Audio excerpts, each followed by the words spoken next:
खड्ड्यात रस्त्यात खड्डा. हे बघा आमच्या गावात किती खड्डे झाले. नाशिकमधील त्र्यंबकेश्वर तालुक्यातील पेगलवाडीमधील विद्यार्थ्यांचा हा व्हिडिओ सध्या सोशल मीडियावर व्हायरल होत आहे. व्हिडिओमध्ये दिसत आहे की 2 विद्यार्थी पेगलवाडीमधील रस्त्यांची दुरावस्था दाखवत आहेत. माझं नाव आदित्य गोरे. माझं नाव स्मिता शेख. आमचं गाव पेगलवाडी आहे. छोटंसं गाव आहे आमचं. खड्ड्यात रस्त्यात खड्डा. हे बघा आमच्या गावात किती खड्डे झाले. इकडे कोणी लक्ष पण देत नाही. काय नाही, इकडे थोडं लक्ष द्यायला पाहिजे. आम्हाला शाळेत जायला त्रास होतो. कपडे सारे माखून झाले चिखलाने.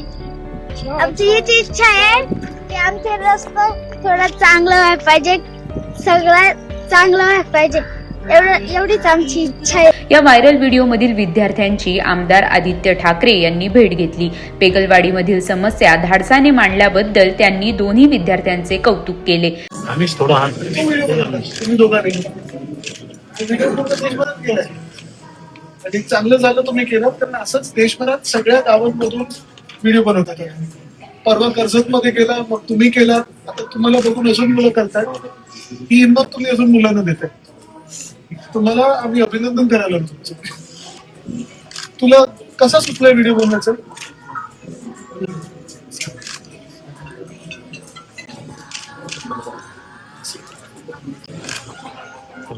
काय रस्ता खराब म्हणून हा तेच मी बघितलं म्हणून मी आलो. आज सुरू झालंय काम.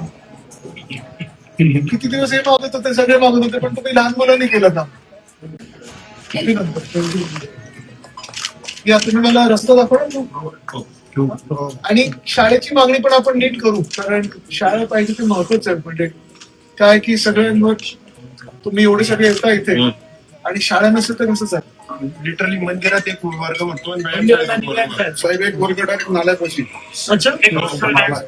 टॉयलेट बाथरूम सुद्धा फार दूर आहे. विद्यार्थ्यांची भेट घेतल्यानंतर आदित्य ठाकरे काय म्हणाले ते पाहूयात.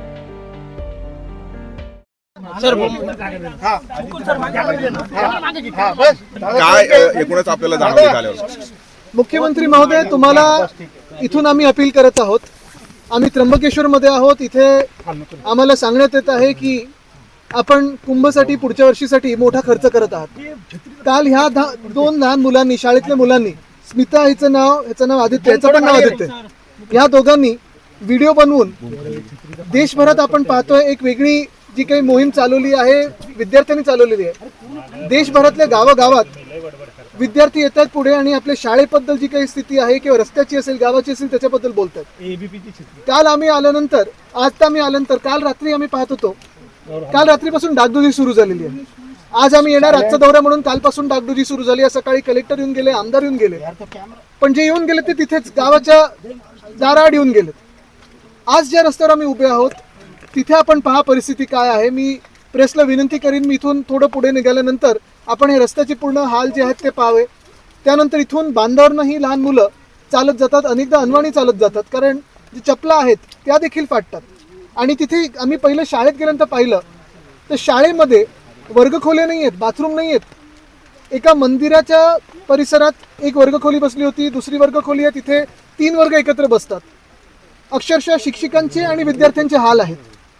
मुख्यमंत्री महोदय, आपण जर पाहत असाल तर जसं आपल्या एका आमदारासाठी आपण काल स्पेशल केस करून 18 कोटी शासकीय पैशाचे कर्ज दिलेले आहेत, तसं जरा स्पेशल केस करून अशा शाळांना आणि अशा गावांना देखील आपला फंड इथे पोहोचेल आणि नुसतं पोचेल तो कॉन्ट्रॅक्टरच्या हातात आणि पोटात नाही, तर खरोखर रस्त्यावर येईल हे आपण काळजीपूर्वक पाहावं. जे मला इकडचे सरपंच आणि स्थानिक गावकरी सांगत होते ते हेच आहे.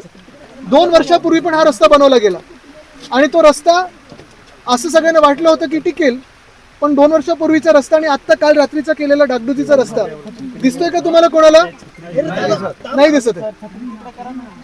मुख्यमंत्री महोदय, जरा लक्ष असू द्या.